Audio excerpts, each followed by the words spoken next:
Hi guys, welcome back. Welcome everybody. Another new top look. I've got a bit of camo on today, so I You did can't have a see full, him. Can't see him. I did have a full camouflage suit, but I took it off and I can't find it.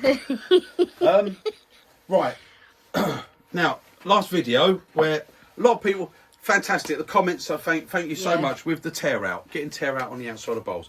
It was just a quick to try and help people. That's all. You know us guys. We just like to help, and if it helps one person solves a problem from them, it's worth me doing a video. So that's all it's for. You know, if it helps that one person, and I know it is helping people because they're telling me, so I'm happy to do it. So what I'm going to do today is a little bit on if you're getting this, struggling with torn grain when you're hollowing the bowl with your carbide, but it counts with all tools really, but with your carbide, okay? Because I know a lot of people on the outside it's here, and it's here, and on the inside it's here and it's here, that you will get that torn grain. Okay, now these are a little bit damp, these, because I've once turned these and they're still a little bit wet, and I've brought them back out purposely for that.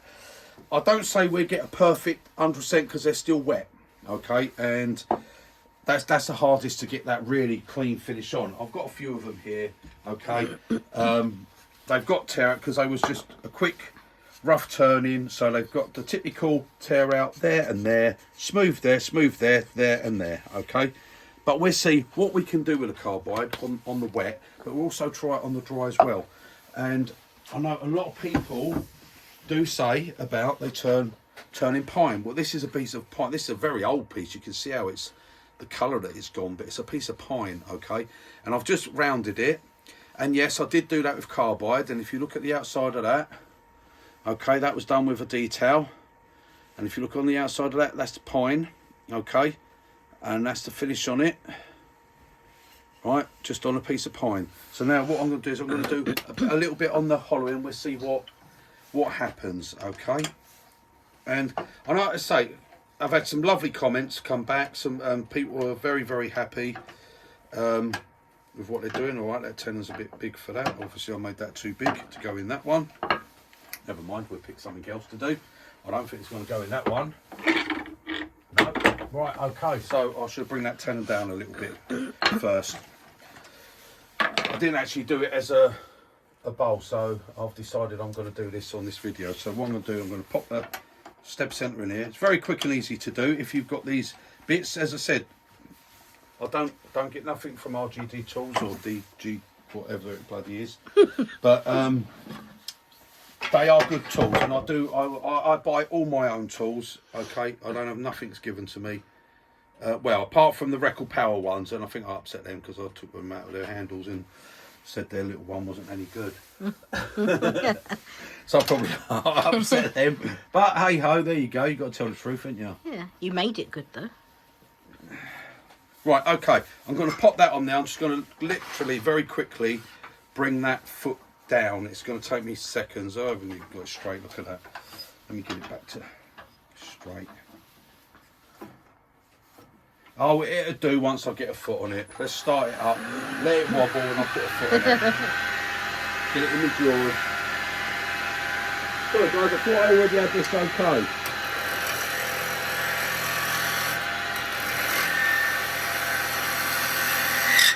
There we go.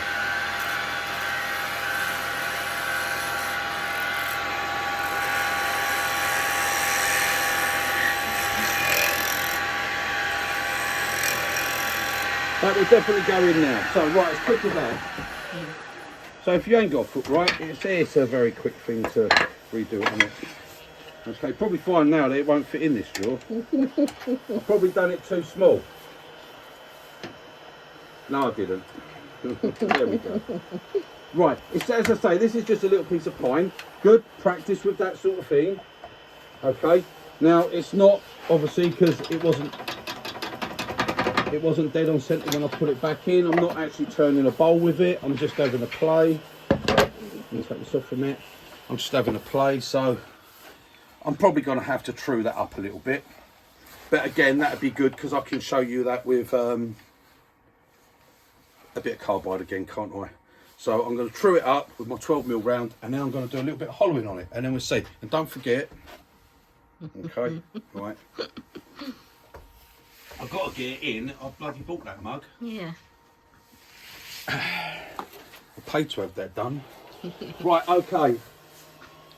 So, just going to use a standard 12mm round. I'm going to start up. I'm going to come across there. I'm going to screw it up.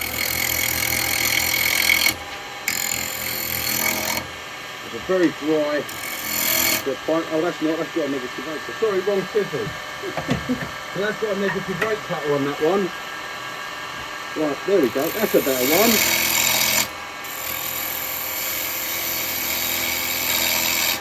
Right, so there we go. So rolling over. And this is a very old dry bit of pine, guys. Okay.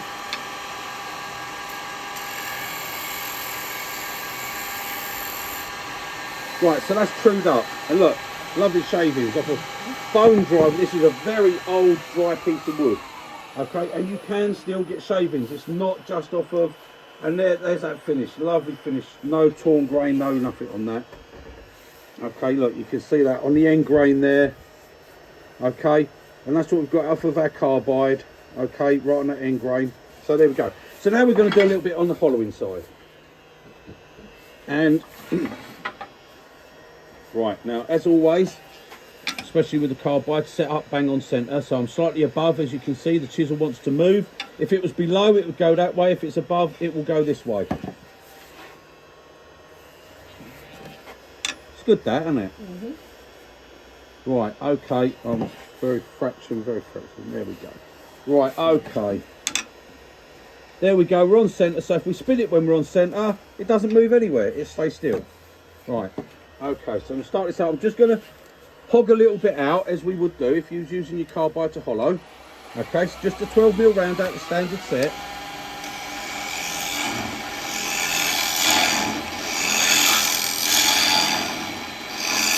Like I said, just wiggle the wood nice and quick.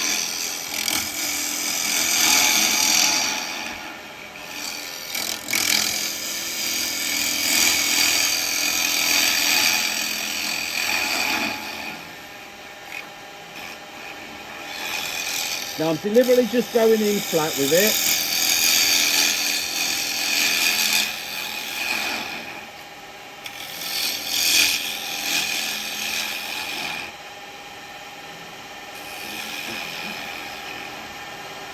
Right, okay, so we'll have a look and see what we've got, see what the finish looks like.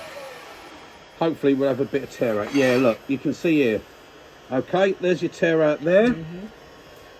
And there's your tear out there. Let me take this off. Okay, so there's the tear out. Look, it's actually chunked that out. Now, if that was on your last cuts and you was going to sand, you've got over a mil deep there tear out, where it's pulled that, ripped that grain out.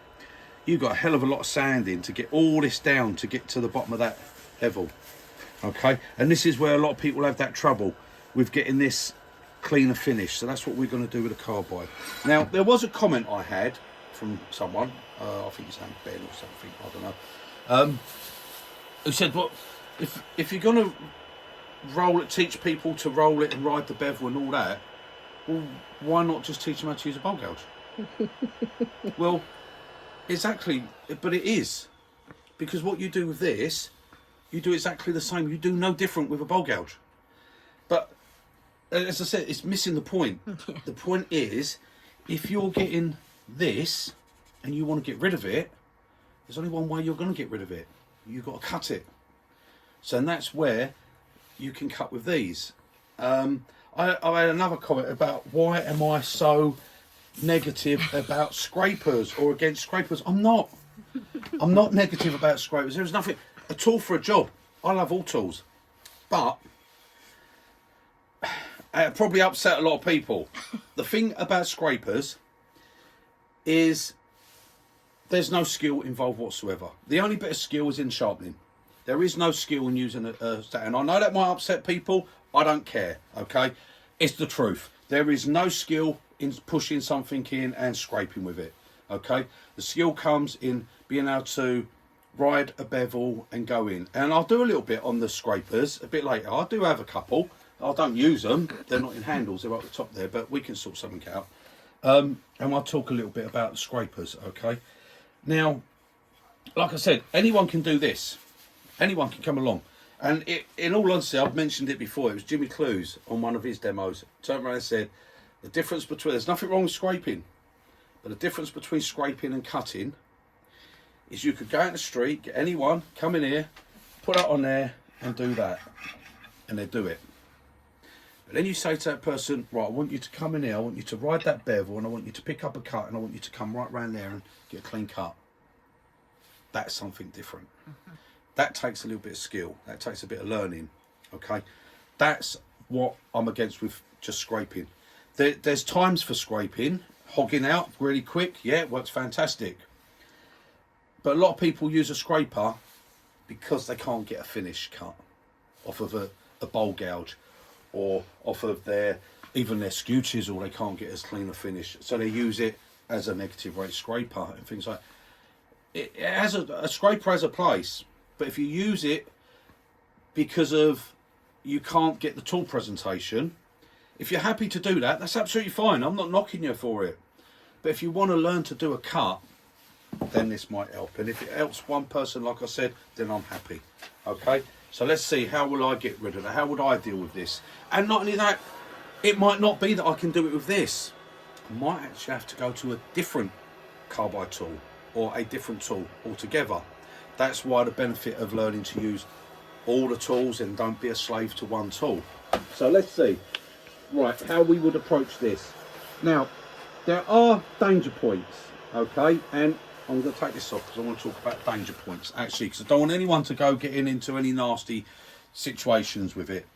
Now, if you're going to roll this over and come in, now you want to be on centre to do this, but we don't cut constantly on centre. Right, if you're going to come in here, if you're going to try and pick a cut up, roll it over here and put a push cut on, I can tell you now, and if you've tried it, you've probably had it happen and it's probably frightened you off of doing it. As you come in here, you'll come into this, and this is going to grab, and it's going to give you a bang, like that, okay? You're going to pick it, because you've come in with this up, and it's like the wing of a bowl gouge, it's going to grab. If you come right round here, you'll pick it up fine, and then you can come round, but you can't always get the proper angle, and sometimes you want to actually get onto the bevel here and come in, but you can't do it like this because it will grab you. You might get a couple of times where you might just hit it dead right, but it won't happen every time, I can guarantee you. Okay, so how do we pick up our cut? We close it completely. That would be on a bowl gouge or spindle gouge, whatever. You'll hear them say close the flute. That's your flute closed, okay? Totally over, no cutting. Open the flute is to roll it back, yeah? Carbide doesn't have a flute, but I'm so used to saying open and close flutes. It's what am I going to say? You know, I might as well just say close it. Right, so close it, turn it off. If other words, we turn it off. We come in, we've got it turned off. Then we gently come back and we pick up our cut, and that's how we will pick our cut up without getting that sudden grab. If you try to come in with it set there, you won't get it every time. There's a sweet spot. And you've got to get on that sweet spot, okay? We'll do a couple of different ways of coming in and we'll see what goes. I'm not going to deliberately get catches because I don't like catches neither, okay? If we get a catch, I won't be cutting it out. Right, okay, so the first way and the easiest way is if you can come right round here, okay? And you can come in with the cutter like that, and then you can come round and you can follow it round, okay? Now you can hear I'm getting a little bit of vibration just as I get onto that bottom. Right, I've cut slightly up, and then at the last bit I've come down, okay? I'm actually a little bit above on that. I don't know why that's gone slightly above, but it has. Right, okay, so I will come here with it this way, and I'll come down on this. So I'll start my cut. Now see, this is where you've got to watch when you're starting with it that way. It wants to go uphill. So we come in, we pick up the cut. You can see the shavings coming off. Right, I go down with my handle. Now we're going to get, see now that's where the skipping, because I tried to come back. it's catching on the end grain here. Okay, so I've got to drop the handle a bit, and then I've got to come down. So it's good that the kick catches is happening, because it's showing you, if you're coming in with it here, it's all right on a flat, but even there, look, it wants to go backwards all the time. That's because you're coming in as a sheer scrape, not a cut, okay? So when it's here, look, it wants to kick back, okay? So you've got to really hold it. Now, we'll get this cut finished, and we'll get rid of that. Right, now, so that's doing it as a sheer scrape, okay? And like I said, you've got to be prepared. But this is where that caught. But we've got rid of the torn grain, okay? On the side, the torn grain's gone, and it will get rid of that. But if you're going to do it and get control, I'm going to just come across that edge. I'm going to just get this back to how it was. Right, the way to come in is to come in here with it closed, okay? Come into here, gently rotate it. It starts to cut, and then we go forward. And as we come round on this bottom, right, if I keep it that, can you hear it? You can hear that noise, right? Now, the reason I'm getting that noise is because as I come to this bottom, like I've said before, all the fibres, they're going across, okay? So as I come on this level here, when I get to here, what I'm doing is I'm actually going into end grain, okay? I've gone from hollow to, I've got some side grain because it's obviously turning, but I'm going into the end grain. That's where I need to go up and then down. And this is where sometimes it becomes a problem if you've got too long a handle. So if we come back and we roll it and we pick up our cut, and we've got a push cut going on this, our bevel here, look, our bevel's in contact. Now I need to go up, and then I need to come down, which when I come down, it will slice me into those fibres. Okay? I'm not pushing into them. Look, I'm slicing it down. Okay? I'm not pushing into them that way. I'm slicing down through that way. You've got to get this slice action. It's got to come down like this.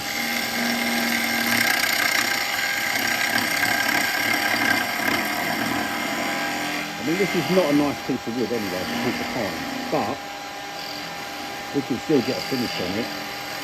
And we just bring it down nice and gentle, like so. Right, I've got a ridge there because I just started there again, so I'm going to come back and take another cut. So, like I said, best way is to turn it off, come back, roll it till it just catches. There it is, it's just going to start catching. We're on the bevel, we're going to take it nice and slow. We come round. As you get to this point, you just take it off, just open the flute a bit more. That's all you want to do. And then you want to come down to the middle like that. So as you come round, as you get to here, because here you're cutting with your bevel there, as you get round to it, you've just got to slightly open your flute a little bit more and come round and slice down, okay? And then we'll see the finish. Now, you can see the finish there, look. We've got silky smooth finish on that. Right, we've got a few tool marks because I've been taking cuts from here and there and everywhere. But, look, absolutely no torn grain, no lifted grain, no anything, all right? Now, that is not the best tool to finish the job with. One, because we've got the 12mm cutter, I would really want the smaller one. The 9mm will probably do better. So we'll go on to a 9mm and we'll see what we can do with it. Okay, it will be exactly the same thing. We will come back with it closed, pick up the cut. There's the cut. Nope, hang on, let me clean this off. Right, there we are. We're coming in there. So, right, it's closed. Open it. Nope, I'm getting a catch there. There we are. Right, I picked it up. I'm coming round. I'm on a push cut. This now,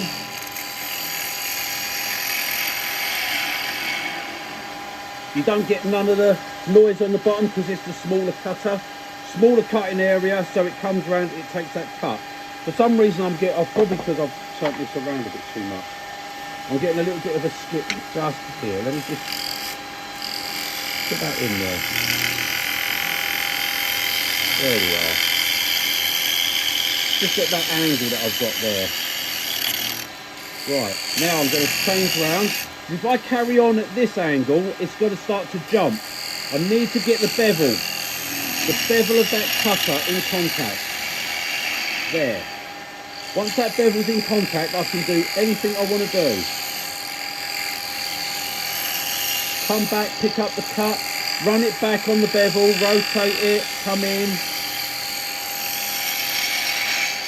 Takes a bit of time, a bit of practicing to get used to it. Right, so we've come round with the round. You get a little skip on this edge here. I think it's just to do with the way the grain is. But if you're getting that, I mean, I've got these marks here. Let me just show you what I would do. Right, clean up the front edge first. A lot of it's to do with the way I haven't even cleaned up this front edge properly. Right, we've got a nice front edge. We've got our step in there. Now we can't come back here and start with the bevel closed. It's not going to allow us. We've got to come in here. So get your handle round and get that cut started, like so. Okay? Once that cut is started, we can actually turn it then and now get onto the bevel. And we're taking a nice, really nice fine finishing cut here. That would be a cut I'd be able to sort of finish on. There you go. So now we've got this beautiful clean edge here. Okay, we've got no torn grain or anything on there. Okay, it's better when you're just doing this and concentrating on what you're doing and not talking. Right, now, as I said, the 12 mils all right, but for getting a finish, I would go to a smaller cutter. If I was doing a really big bowl, then this is all right. The 12 mils not so bad. But it's that roll, like I said, closing, coming back, rolling. If you're going to start this side, you've just got to watch it wanting to run back because the way you're coming into the wood. So it's no different with a bowl gouge, spindle gouge. It will all work the same. So you just get your thumb behind there and that stops it, and you'll come around that way. But for a finished cut, you need to come in here, get on the bevel, and come round. Okay. Now the other tool, which is fantastic for that, like I always say, is the SCH ones. Again, we've got it. Let me use the SCH here. I've got them on all the different ones. We've got the 6 mil. That will actually be coming out. The 6 mil will be coming out as an SCH. That one. Okay. That will be coming out soon. It's for the new year, okay? I haven't got it at the moment. I've only got it for me. So I'm spoiled. Right, okay, now, the ideal one for coming in, like I say, is the cup cutters. The 6 mil here. See, because we can get that on the bevel straight away. And we can come in. And it's exactly the same. We've got to go up and then come down to the centre. Because it's the problem with all the cutting, even on your bowl gouges and spindle gouges, that when you come here, you come in this way, we're coming in to the end grain that's going across. So you really want to try and slice down on it and slice into it. Okay, just finding that fine balance. Now, the thing is, when the cup cutters come, and it's a bit of a misbelief that we've gone from the flat cutters to cup cutters and stuff. Cup cutters were around long before the flat cutters were, okay, in the wood turning. But the belief is, because it's cut, that it just cuts. And you can come in here and you can pull back and it will cut. Well, it doesn't, because just like with your bowl gouges and your spindle gouges, because it's got a flute like this, and it's got this cutter that goes up. If you come in here like this, it wants to do that, bang, and dig in. If you come in with it open like that, you will get one hell of a catch, okay? So your tendency is to go like that. Okay, and then you use it like this as a scraper, and you think, yeah, but it's a cutting edge, so it's not flat, it cuts. But it's not cutting because you've taken the bevel away, so it's not cutting, it's scraping. Okay, that's great. The only way it can be cutting is if you can come round here onto the tip, because then you've got the angle. That's why you go and you can get a push cut, because here, see, now we're getting a cut and it won't dive in on you because of the way you're riding the bevel. But if you try to ride the bevel this way, the minute you put it in for the cut, it will catch, so you have to go that way. Okay, so I'm going to go back to the smaller tool, and this is what I'm on about. So you come this way and you will use it like this, okay, and you'll be coming out and you'll be pulling out like this. This is what I use this for bowls, but I never use this cutter on straight-sided pots or boxes because you cannot get that angle. Right, and this is what you'll get. You'll get a bit of tear out still, and you'll get the tool marks, and you'll find it's hard to control. It will chatter and it will want to grab in because we're doing this, okay? But we think, because that's cut, it's cutting, but it's not. So when you want to use these tools, you really need to get on the bevel and ride the bevel round, okay? And these, they will work as good with a pull as they will with a push. Now, a lot of the time on the very bottom of the bowl, if you're doing this pull cut, it's brilliant because, like I said, the grains go in across there, so we're cutting it the same as we'd be doing on a spindle. When you come this way, if you go the same way, we're fine as we come down here. But when we get to here, we start going it, and that's when you'll get that, and it wants to grab, and it's not as good a finish, and it's a little bit harder to control.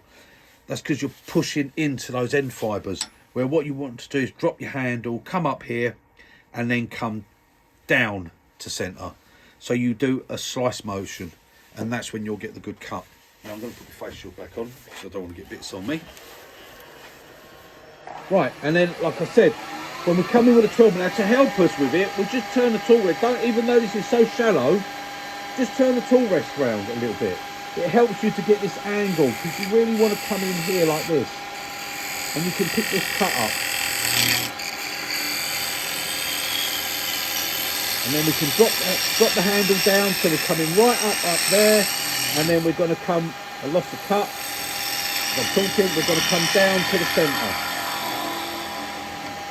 Okay, and that's with just a 6mm cutter.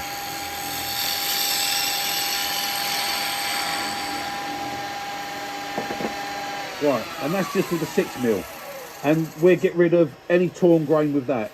There's no torn grain at all on there with a push cut. Okay, and then for the main finishing with this, I would always go over to the bigger, the SCH on here.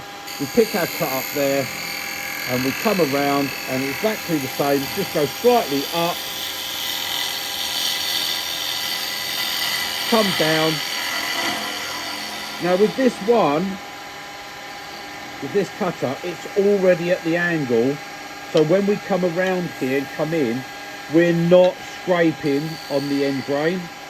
We can go into the end grain because the angle I've got it set at, it's actually cutting the fibres, okay? So all those fibres are cut there, and you can come out with it, you can come along this way, and you can cut here, because when you come up this side, unlike a bowl gouge, you can't keep a bowl gouge bevel in control, but we can keep the bevel in contact on this, and we can cut the end grain as we come out. So we can go both ways. And that's the beauty of that. And we get this finish with that one. It is my favourite tool for finish. It is one of my favourite tools. But I don't use it for just hollowing. It literally, it does 2 or 3 cuts as a finish, and that's it. So this cutter will last me a lifetime. Okay, it just won't blunt when you use it just for those few little cuts, unless you cut a lot of wood with like silica in it and stuff like that. The other one with that is on the round bar. I do it, and you can adjust that yourself then, so you can be as aggressive or non-aggressive as you want. But this tool can ride the bevel in and out. Okay, You can't do that with it. You can't ride the bevel out with a bowl gouge. Believe me, I've tried enough times. I would love to find a way I can do it, but I ain't been able to. So that's something I'm watching on. Right, okay, so that's that little bit with the cutters, okay, for how to present that to get that push cut. And it's worth learning. It's better if you're not talking and chatting. When you're doing it, you can concentrate. Now, again, getting back to scrapers. What's wrong with scraping? Right, the trouble with scraping is you blunt your tool so quick, okay? And there is time. Now, people will use scrapers on bowls because it's to just get that finish cut and do basically what that's doing. But I would rather cut it than scrape it, okay?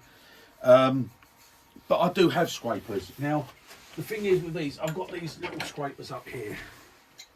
Okay. Now, you'll know, I don't use them. These were a couple I bought at the boot fair. I bought them because they was only a £5 each. So I thought, well, why not? Those brand new Record Power ones they are. I threw the handles away because those little red handles are absolutely no good to anyone. And I've just kept the bars so I can use them. I've got those, and I have one other scraper, which is this one here, which is one I made up, okay? And I made that. I don't use it. It sits there. I made it because I could make it. I had the extra steel there, so I did it. Right, now, thing is with scrapers. Scrapers work because they have a burr. You raise a burr on the edge, makes it nice and sharp, but it lasts for seconds. It lasts for literally a few cuts, and then it won't be cutting as good. You can't really get a cut with it because it's too chunky, opposed to a carbide. So if you go for a round carbide, which are the same, pretty much the same diameter there, because of the thinness of it is why we can actually pick it up and get a good cut, okay? If we had a scraper that thin, it would just chatter and vibrate. It would be absolutely useless, okay? And it'd probably break on you. Now, I haven't even got a handle on this, but for this, with being a scraper, we can come in straight in.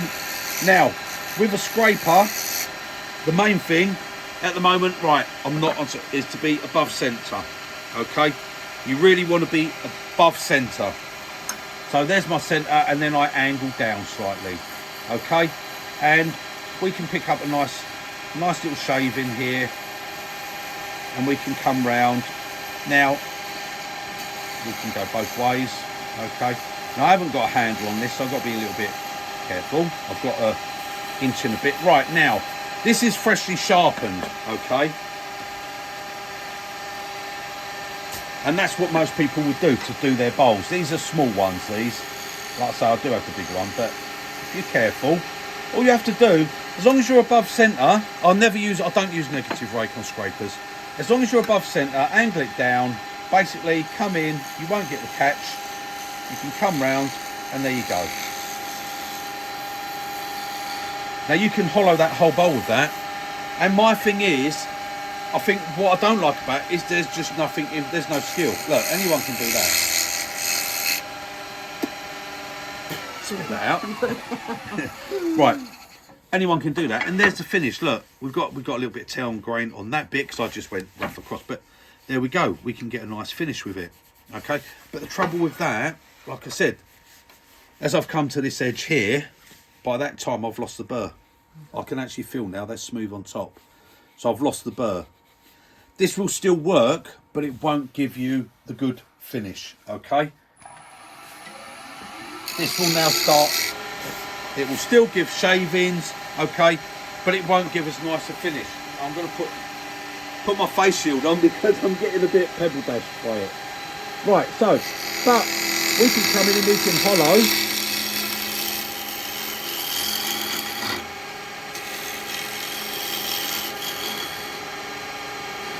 So we can come here, get our little nibble there, okay? And I mean, there's no skill. Look, this is what I'm saying. There is just no skill. Okay, we can roll it and we can get a shear scrape with it, but at the moment you can see it's losing its edge a bit. And this is where I say, if you're going to use a scraper like this, then why wouldn't you just use a carbide? And it will pretty much last all the time, okay? But yeah, I mean, we get this lovely shavings, lovely big shavings. It looks impressive. That's a beautiful finish there. I've got nothing against it, and if I was wanting to do something like this really quick, I'd probably use a scraper. But there's no skill involved in doing that, is there? There isn't anything. And to get your finish, well, you just want to raise the burr. Now, I don't tend to raise the burr. I mean, that is gone flat. This one I haven't used yet since sharpening, and it's got a tiny little burr on the end, okay? Which is a bit like having a razor blade sitting upright like that. And when you come in, so you're not actually scraping, you're actually cutting, but you're cutting on that little bit of burr that comes in. But it only lasts for a few seconds. And then, I mean, you can do it with a diamond file, which, let me take that off for a second. Just need to, right. So all for this, little bit of spit, there we go. Just needs a bit of moisture. A little bit of spit done. I've got plenty of that. Right, there you go, right. Now I've raised the burr and I can feel it. There's that little burr there, okay? Just by doing that, that will raise that burr. And from then, that will now come in and that will get a really fine finish, okay? And we can come along and we can come like this, use our scraper, right? Now that's given us a lovely clean finish there because we've raised the burr. But I've done those couple of cuts and that burr's gone again. So now you've got to go back and sharpen again. Yeah. But rolling this over to get a cut, it doesn't work. You'll get a shear scrape, but again, you need the burr. You get a few cuts, then you've got to go and put another burr on it. You can't, but with the carbide, because we've got that fine razor sharp edge, we can actually roll it and we can get a cut. And you can see the shavings, the fine little shavings that were coming off. And that's why I don't tend to use scrapers so much. But for me, to sharpen these, I've got my, so because I sharpened these so I could show you. Okay, now I have this, my CBN. I wouldn't bother about a diamond, okay, because to come here and stop and do that, okay. So if I'm turning this and I want to make a few cuts, I've got that going. I have my grinder on here. So if I was doing something, and I had an incident where I was making some pulley wheels. I'll explain in a minute. Right, now, my burr's gone, I want to raise my burr. Because I've got a slow speed, very slow, and I've got a very fine grit on there, this is my burr rating. That's it. I'm back. I've raised my burr. Okay. So I can get my finish like that. So I get a beautiful finish. My burr's gone again, so I go over. That's it, my burr's back. Okay. It's quicker than what a diamond file can do. Okay. And the square's the same. If you want to hollow with the square, I've got a mouthful. Sorry guys, I've got a mouthful of wood there, and I don't want a mouthful of wood. Right, so again, we can come in.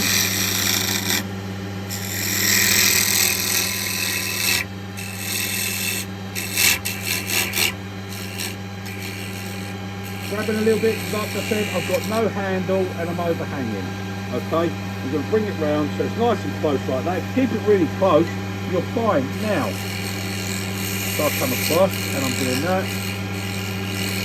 Right, now I want to get a finish. I want to get a finish on it, so I'll just go straight over. I just go push, that's it, that's raised my burr. Now I can come over. And there you go, as quick as that. Because it just raised that burr for me. And there, and look at the finish. So I don't knock straight in there. In their work, they are absolutely fine. And there is nothing wrong with it. And I bet you, any of you that go out and buy a new turner, you buy a set of chisels, yeah? Because it's easy, you buy a set. And you tend to get a spindle gouge, a bowl gouge, a roughing gouge. you'll get a skew and you'll get a scraper. Normally you get one, you'll either get the square or you get the round one. And I guarantee you, everyone that does it, new to turning, your favourite chisel is that scraper. And that's the one you use, because it is so easy. But what you'll find is getting the finish is the problem. Now, this is, as I said, pine, okay? And if Lisa zooms in, we've done this with a scraper, okay? There's a few tool marks. I've got no handle on it, and I'm trying to forget that. But look at the finish on there, and you can see how quick and easy that is. But it takes no skill. I'm sorry if it upsets people. It doesn't take any skill to go like that. Okay, now in production work, yes, it's a different matter, because basically you want everything for speed. You can see how quick I can go. The time it takes you to get that diamond even out of your pocket and go rub, I've got to put that burr on. I've taken no steel off. I'm not doing anything there, but I'm raising that burr. Literally 2 seconds there, and then, and that gives me that finish as smooth as that. So I'm not against scrapers. They are fine. You know, a while back I made some pulley, you know, on like a boat. They have wooden pulleys. That I didn't even have to sharpen, because you ain't got to sand them. They ain't got to be smooth. They have rope goes around them, and the rope, believe me, once that rope pulls on those pulleys, it's done. And it's literally a piece of wood, and you've got to do, so for doing a cove, you just push in and go like that, and that's it, it's done. There you go. I mean, now, like I said, carbide, I choose carbide, because the thing is with that, once that burr's gone, it will still work for a certain time, and then it will get very hard to use, and you'll have to push hard on it and stuff like that. The difference is a carbide will go all day long and no problem. Okay, but I'm not against scrapers. I have a couple. I very, very rarely use them. I don't need to. Like I said, I'm longing for the day when they bring out one of these, a spindle gouge, and it's carbide.